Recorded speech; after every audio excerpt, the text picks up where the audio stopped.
오늘 본문은 30장에서부터 시작되어서 33장에 이르는 말씀의 결론부라 할 수 있겠습니다. 유다 그리고 예루살렘이 하나님으로부터 징계를 받고 있지요. 왜 하나님께서 그들을 징계하실까요? 목적이 있어요. 단순히 그들을 멸망시키는 것이 하나님의 목적이 아니었습니다. 회복과 구원을 위한 밭갈이라 생각할 수 있겠습니다.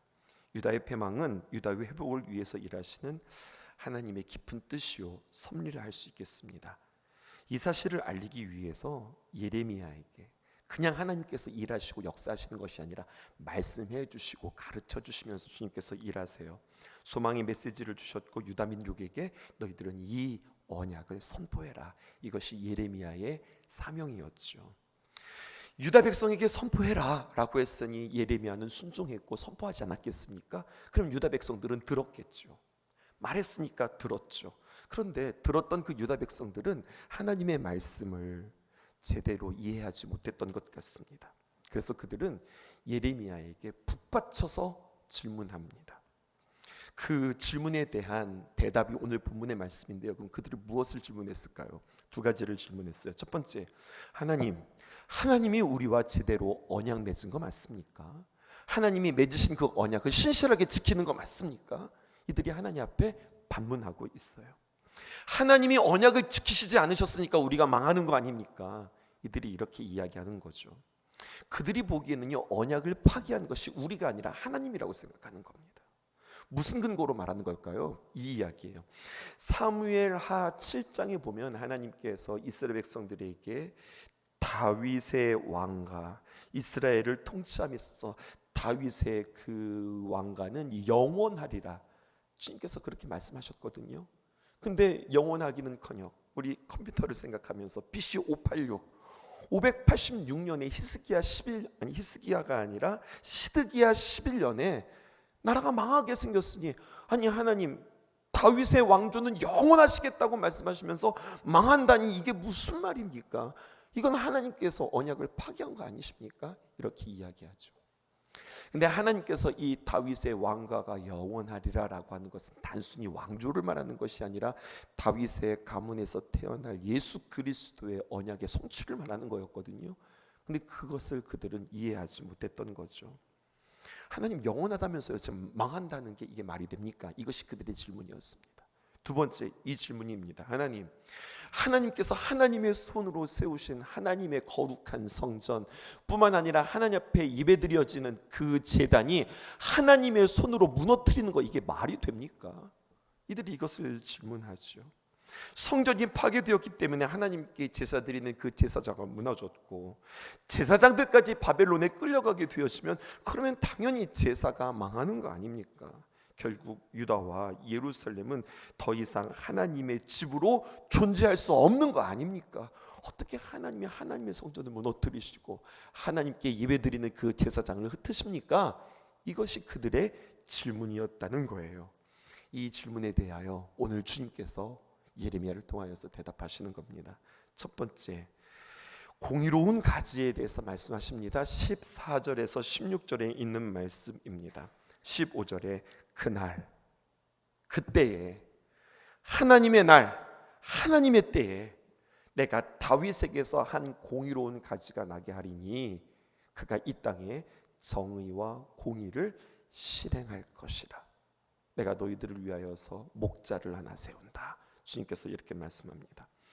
우리가 지난번 한번 살펴본 말씀인데요, 공의와 정의가 다시 한번 등장하죠. 내가 세울 목자는 정의와 공의를 실행할 자다라는 겁니다. 다시 한번 리마인드 해보실까요? 정의란 무엇입니까? 히브리어로 미슈파트 이렇게 표현했는데요, 재판관이 법에 따라서 정확하게 판단하는 겁니다.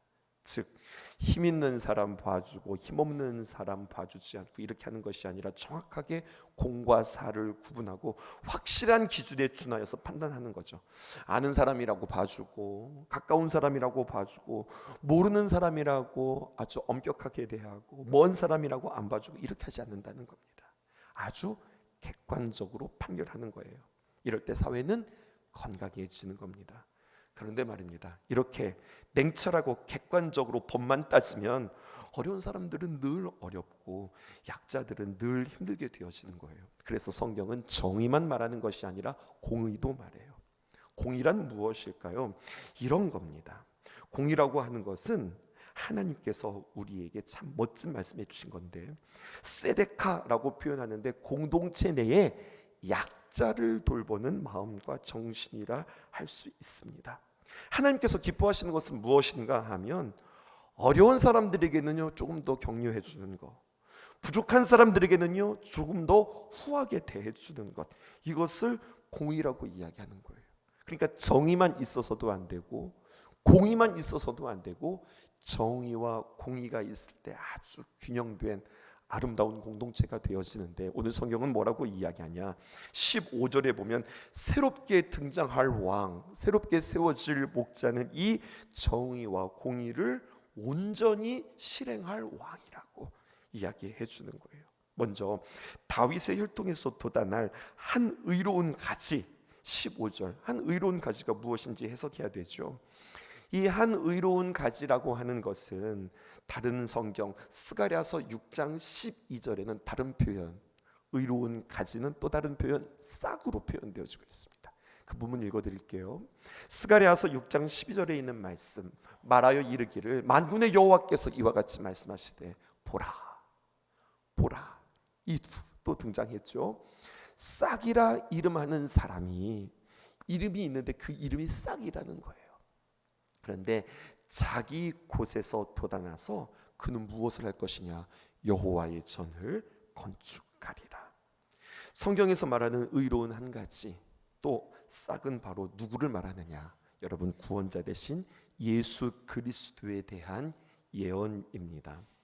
그런데 여러분, 오늘 말씀은요 단순히 우리에게 예수 그리스도만 제시하는 것으로 끝나는 것이 아니라, 그러므로 장차 그날에 다윗의 형통을 쫓아 태어날 한 의로운 가지, 그 목자, 그 왕이 세워지는데, 야, 왕이 생겼네, 이것으로 끝나는 것이 아니라 그 왕을 너희들이 영접하면, 그 왕을 너희들의 삶 가운데 진정한 왕으로 모시면 어떻게 되느냐?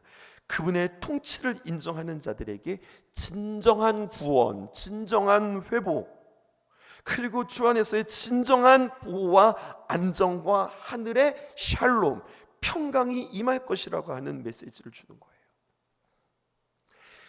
유다 백성들이 기대했던 예언의 성취가 있습니다. 그것은 바벨론으로부터 끌려갔던 그들이 포로에서 풀려나와 다시 고향을 찾는 것, 그리고 무너진 성전이 수축되어지는 것, 이것이 그들의 꿈이었어요. 여러분, 그런데요, 그들이 바벨론에 끌려가서 회개하며 70년을 보낸 뒤에 다시 고향 땅으로 돌아오는, 정말로 자신들이 생각하지 않았던 방법으로 페르시아 바사의 고레스의 칙령으로 인해서 전혀 이방인의 말을 통하여, 이방인의 명령을 통하여서 자신들이 그렇게 돌아올 거라고는 진짜 상상지도 못했던 일들이에요. 그리고 무너졌던 성전이 다시 재건되어지는 이야기가 에스라와 느헤미야를 통해서 우리는 보게 되어지죠. 네, 하나님께서는요 그들을 약속대로 돌아오게 하셨고 무너진 성전을 다시 한번 재건하게 하셨어요. 그런데 단순히 그것이 하나님의 언약의 성취가 아니었어요. 그것은 보여지는 하나님의 약속의 말씀의 성취뿐만 아니라, 당시로서는 그 어떤 예언의 성취보다도 우리가 돌아왔어, 무너진 성전이 다시 수축되었어, 이것으로서 만족하고 좋아할 텐데, 하나님의 말씀의 성취와 하나님의 회복은요 그 정도의 성취와 회복이 아니었어요. 눈에 가시적인 회복일 뿐만 아니라 눈에 보이시지 않는 영적인 회복까지, 영적인 메시지까지 주님께서 우리에게 말씀해 주시는 거예요. 장차 우리에게 진정한 왕, 예수 그리스도께서 세우실 그 왕은 이 땅에 속하고 이 땅에서 어떤 현장과 현실로 나타난 것뿐만 아니라, 그분의 왕국에 속한 자들은 눈에 보이는 왕국뿐만 아니라 우리의 심령 속에서도 하나님께서 영적인 구원과 영적인 안정과 영적인 평안을 우리에게 주는 것이며, 이게 진짜 회복이다 우리에게 말씀해 주는 거죠. 그리고 그렇게 회복되어지는 것으로 끝나는 것이 아니라 하나님의 비전을 우리에게 이야기하십니다. 다음으로 장차 다윗 왕조의 영원하신 왕 메시아 예수 그리스도께서 다시는 그날에 어떤 일이 일어나느냐? 야, 그분이 다스리시니 이제 우리는 안전하다, 우리는 평안하다, 우리는 기쁘다. 이것으로 끝나는 것이 아니라 또 하나의 약속이 있는데, 레위 지파 제사장들의 제사가 영원히 끊어나지 않을 것이다. 영원히 끊어지지 아니할 것이다. 이것을 이야기하고 있어요. 18절에 있는 말씀입니다. 함께 읽어보실게요. 시작. 내 앞에서 번제를 드리며 소제를 사르며 다른 제사를 항상 드릴 레위 사람 제사장들도 끊어지지 아니하리라. 여러분, 끊어지지 않는다, 주님께서 말씀하세요. 예레미야가 예언하기 6년 전에 하나냐라고 하는 거짓 예언자가 일어나서 그도 나름대로 예언을 했는데 그것은 거짓 예언이었습니다. 여러분, 참 예언과 거짓 예언의 구분점이 무엇일까요? 그것이 성취되느냐 성취되지 않느냐, 이것으로서 그것이 참 예언이다 거짓 예언이다 우리가 판가름할 수 있는 거잖아요. 그런데 더 주목해야 되는 것은 그래서 이루어졌다 이루어지지 않았다, 이것도 우리가 분별해야 하지만 더 주목해야 되는 것은 그것이 우리의 삶 속에서 현실적으로 이루어지느냐 아니면 영적으로 이루어지느냐, 이것도 우리가 볼 필요가 있는 거예요. 우리의 삶 속에서 영적으로 성취되느냐, 또 우리의 삶 속에서 현실로 현장에서 이루어지느냐, 이것도 볼 수 있어야 되죠. 예레미야가 하나님의 귀한 말씀으로부터 받고 그가 했던 그 예언은 가시적인 성취뿐만 아니라 영적인 성취까지도 이야기하고 있는 겁니다. 영적인 방식으로 성취가 되었던 거예요. 곧 영원하신 대제사장인 메시아 예수 그리스도에 의하여서 성취되어지는데 유다의 제단이 무너졌습니다. 그런데 그것이 수축되어지는 것은 레위 지파의 계통의 제사장들이 드리는 히브리서 10장 4절에 있는 말씀, 제가 띄워드리지는 않는데요, 그들은 어떻게 했느냐, 이는 황소와 염소의 피가 능히 죄를 없이 하지 못함이라.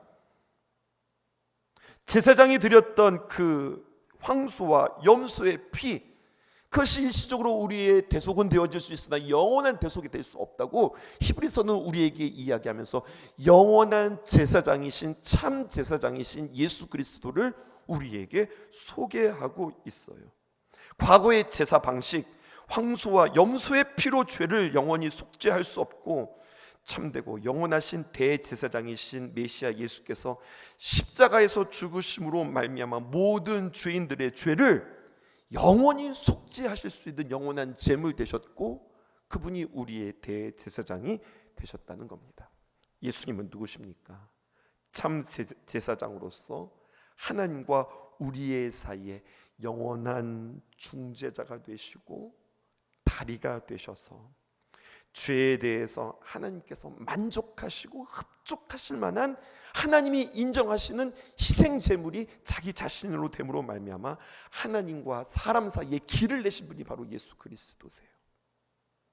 그래서 거쳐서 하나님께 나가는 것이 아니라 예수님을 믿는 자는 예수님의 이름으로 우리가 직접 하나님 앞에 기도할 수 있고 예수 그리스도를 통해서 우리가 용서함 받을 뿐만 아니라 그 예수 그리스도께서 길이 되어주심으로 말미암아 하나님의 감동과 하나님의 말씀과 하나님의 역사를 그 누군가를 거쳐서 통해서 경험하는 것이 아니라 우리가 직접 경험할 수 있는 그러한 우리가 되었다고 하는 것입니다. 그러므로 예레미야의 예언 가운데 장차 오실 메시아 예수님으로 인하여서 주님께 대한 영원한 제사, 이것이 끊어지지 아니할 뿐만 아니라 한 걸음 더 나아가게 하죠. 그것은 바로 무엇이냐, 예수 그리스도로 인하여 우리가 주님 앞에 예배자가 되어질 뿐만 아니라 하나님께서 너는 예배하는 자로 끝나는 것뿐만 아니라 너가 작은 예수로서 이 땅에서 왕같은 제사장의 사명을 감당함으로 말미암아 예수 그리스도가 하나님과 내 사이에 다리가 되었지. 그리고 그 예수 그리스도를 내가 영접했다면 이제는 내가 세상에 나가 내가 아닌 그 누군가와 하나님 사이에 다리의 역할을 감당하는 왕같은 제사장으로 내가 너를 만들겠다. 주님께서 우리에게 이런 비전을 주시는 거예요. 이것이 바로 베드로전서 2장 9절에 하나님께서 우리에게 선포한 말씀이시죠. 너희는 택하신 족속이요 왕같은 제사장들이요 거룩한 나라요 그의 소유가 된 백성이니 이는 너희를 어두운 데서 불러내어 그의 기이한 빛에 들어가게 하신 이의 아름다운 덕을 선포하게 하려 하십니다. 여러분, 예레미야를 통해서 하나님께서 우리에게 회복시켜 주시는 이 회복의 단계가 얼마나 넓고 얼마나 깊으며 정말로 그들이 이것들을 상상이나 할 수 있었을까요? 유다 백성들은요, 이 정도만 생각하는 거예요. 아유, 이 포로 가운데서 얼른 해방되어지고 그냥 고향으로 돌아왔으면 좋겠다. 옛날처럼 우리가 하나님 앞에서 그곳에서 예배드리고 하나님께 제사하면서 살았으면 좋겠다. 그 제사의 방법을 내가 파한다. 너희에게 영원한 제사, 끊임없는 제사, 그렇게 온전한 제사로 너희들에게 허락하기 위해 예수 그리스도를 너희에게 주고, 십자가를 통하여서 이제는 단번에 십자가를 통하여 너희들이 속죄되어지고, 예수 그리스도를 통해서 하나님과 너희들이 연결되어지는 것뿐만 아니라 이제는 세상에 나가 다리 놓는 사람의 역할, 어노인팅, 주님께서 기름 부으심과 너희들은 다리 놓는 사람의 그 귀한 사명을 너희를 통해서 하나님께서 이루실 거다. 이 비전을 말씀해 주시는 거지요. 그러므로 17절에서 22절에 있는 말씀, 끊임없이 이어질 왕과 제사장에 대해서 이야기하십니다. 19절과 20절 함께 읽을게요. 19절은 제가 읽습니다. 여호와의 말씀이 또다시 한번 예레미야에게 임하니라. 이르시되, 20절 함께 읽읍시다. 시작. 여호와께서 이와 같이 말씀하시니라. 너희가 능히 낮에 대한 나의 언약과 밤에 대한 나의 언약을 깨뜨려 주야로 그때를 잃게 할 수 있을진데. 20절에 보면 좀 표현이 어렵습니다. 오늘 표현에 보면 낮에 대한 나의 언약, 밤에 대한 나의 언약이라고 표현하는데요, 이런 겁니다. 창세기 1장 15절에 하나님께서 빛을 낮이라 명하시고 어두움을 밤이라고 부르셨어요. 이건 하나님이 만드신 질서요, 하나님의 사랑이요, 하나님의 언약입니다. 이것을 어떻게 깨트려요? 어두움인데 낮이라고 부를 수 없고요, 환한 빛이 있는데 그것을 밤이라고 부를 수 있을까요? 이거는 깨트릴 수 없는 하나님의 법칙이요, 이것은 우리를 향하신 하나님의 언약이라고 표현하고 있어요. 왜 이것을 언약이라고 표현했을까요?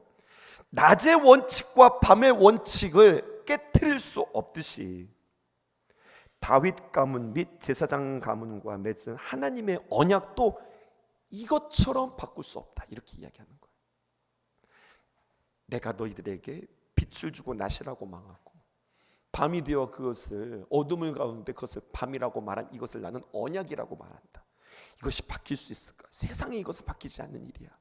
이렇게 바뀌지 않는 것처럼 너희들의 삶 가운데 제사장과 다윗의 가문 가운데 맺었던 나의 언약은 1.1획이라도 바뀔 수 없고 변할 수 없다. 하나님의 언약 바뀌는 게 아니야. 흔들리지 않는 거야. 눈에 그렇게 보인다고 하나님의 언약을 파시는 하나님이라고 이야기하지 마. 그렇게 이야기하는 겁니다.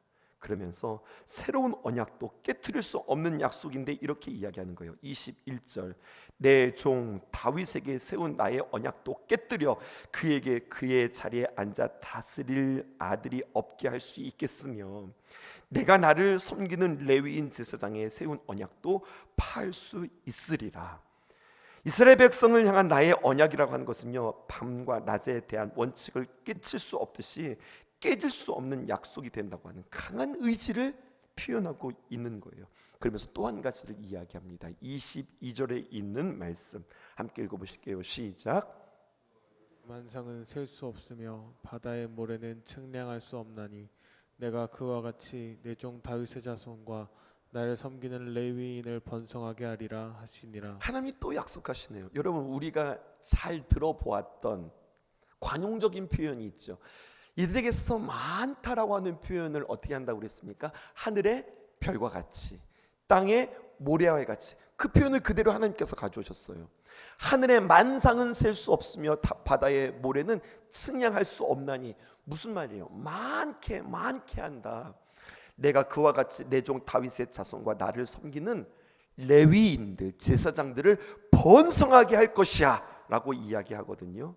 그런데 하늘의 별과 같이 땅의 모래와 같이라고 이야기했던 첫 번째 이야기가 어디 이야기입니까? 하나님께서 아브라함과 이야기했을 때, 그때를 이유로 이것이 우리에게 관용어구처럼 생긴 거잖아요. 그런데 왜 굳이 창세기에 있었던 아브라함에게 하셨던 그 이야기를 끌고 오시는가? 하나님이 그들에게 이야기하는 거예요. 얘들아 보아라, 내가 아브라함과 언약했었지. 근데 그 언약이 무너졌어? 아니면 그대로 신실하게 이루어졌어? 신실하게 이루어졌지. 내가 아브라함과 맺었던 그 언약이 신실하게 이루어졌던 것처럼 마찬가지야. 나는 변하지 않아. 내가 너희들과 함께한 그 약속은 변하지 않을 거야. 다윗의 자손과 나를 섬기는 레위인들을 번성하게 할 것이다. 주님께서 창세기에 이야기했던 그 말씀을 일부러 가지고 오시면서 그 약속의 이루어짐을 의도적으로 강조하고 계시는 거예요. 때로는 우리가 하나님 앞에서 범죄함으로 말미암아 하나님 앞에 매를 맞기도 하고 징계를 받을 때도 있을 텐데요. 그때마다 하나님 도대체 나한테 왜 이러세요? 원망하는 것이 아니라 그때는 언제일까요? 하나님의 언약이 성취되어질 때는 언제일까요? 하나님께서 나에게 약속하신 것들을 이룰 때는 언제일까요? 그때를 기다리면서 내 자신을 돌아보는 것이 바른 자세라고 하는 거죠. 그러니까 하나님의 자녀, 성숙한 자녀라고 하는 것은 매를 드시면서 우리에게 치실 때에 우리는 그 매 맞는 것으로 해서 아프다고 그 매로 인하여서 아픈 것만 이야기하는 것이 아니라 그렇게 매를 드시면서 때리는 그 하나님의 마음은 얼마나 아프실까? 그렇게 우리에게 징계하기까지 하나님께서 강하게 우리에게 다가오시는 그 하나님의 마음은 무엇일까? 여러분, 이것을 헤아리는 게 이게 성숙한 자요, 이게 철든 자식이란 말입니다. 하나님은 그 마음을 알아가기를 원한다고 우리에게 말씀하는 거예요. 그 마음의 근거, 너희들이 흔들리지 않을 그 근거는 뭐냐? 하나님께서 아브라함에게 주셨던 그 약속이 신실하게 이루어졌지. 그 약속의 근거하여 나는 너희들에게 또 이야기한다. 주님께서 말씀하시는 겁니다. 그러므로 마지막 23절에서 26절, 절대 버리지 아니하시는 하나님이라고 우리에게 말씀하십니다.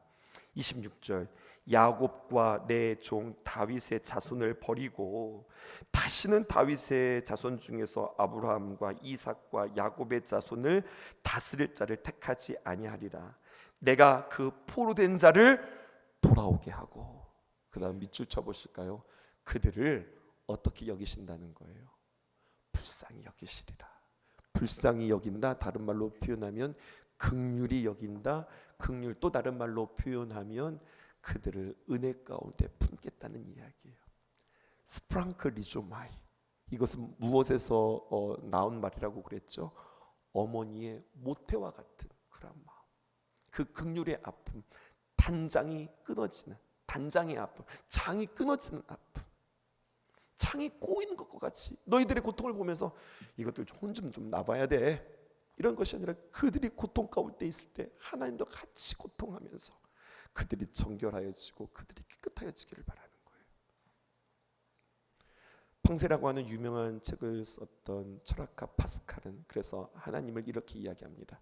하나님은 철학가의 하나님이 아닙니다. 하나님은 우리의 관념 가운데, 우리의 이론 가운데, 우리의 토론 가운데 계시는 하나님이 아니라 하나님은 어떤 하나님입니까? 철학자의 입에서 나온 하나님이에요. 하나님은 아브라함의 하나님이요, 이삭의 하나님이요, 야곱의 하나님이십니다. 이 유명한 말을 했어요. 무슨 말입니까?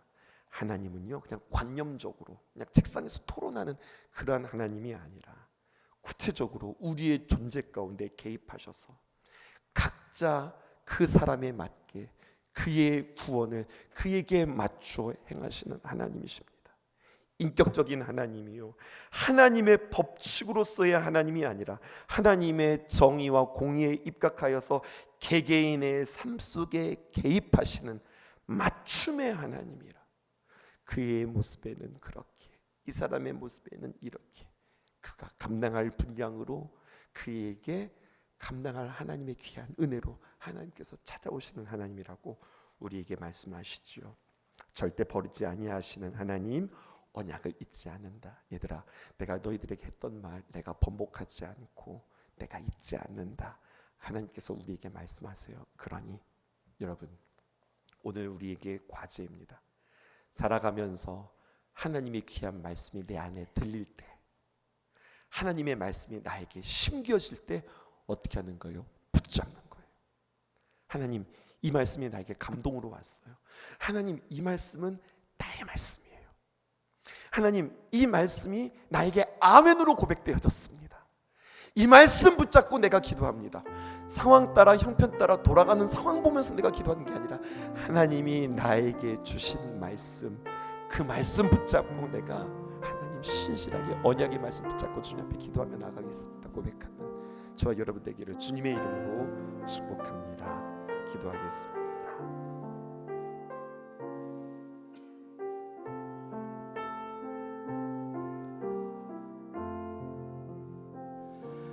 내 인생 여정 끝내요 강 건너 언덕 이를 때 하늘 문 향해 말하리 예수 인도하셨네 매일 발걸음마다 예수 인도하셨네 나의 무거운 죄 짐을 모두 벗고 하는 말 예수 인도하셨네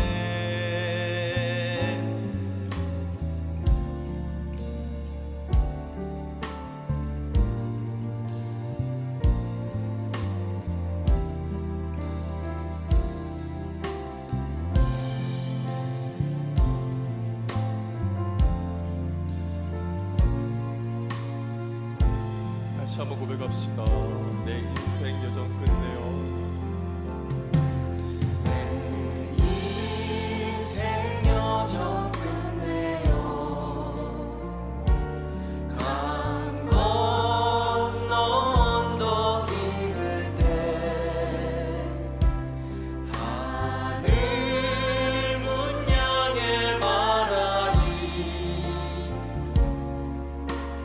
예수 인도하셨네 가시밭 길 인생을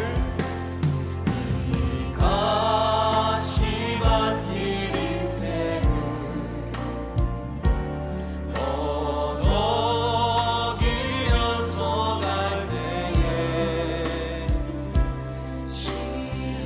시험과 환난 많으나 예수 인도하셨네 매일 발걸음마다 매일 발걸음마다 예수 인도하셨네 나의 무거운 죄 짐을 모두 벗고 하는 말 예수 인도하셨네 매일 발걸음마다 매일 발걸음마다 예수 인도하셨네 나의 무거운 죄 짐을 모두 벗고 하는 말 예수 우리의 목소리로 고백합시다. 내 밟은 발걸음마다 내 밟은 발걸음마다 주 예수 보살피시사 승리의 개가 부르며 주를 찬송하리라 매일 발걸음마다 예수 인도하셨네 나의 무거운 죄 짐을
인생 여정 끝내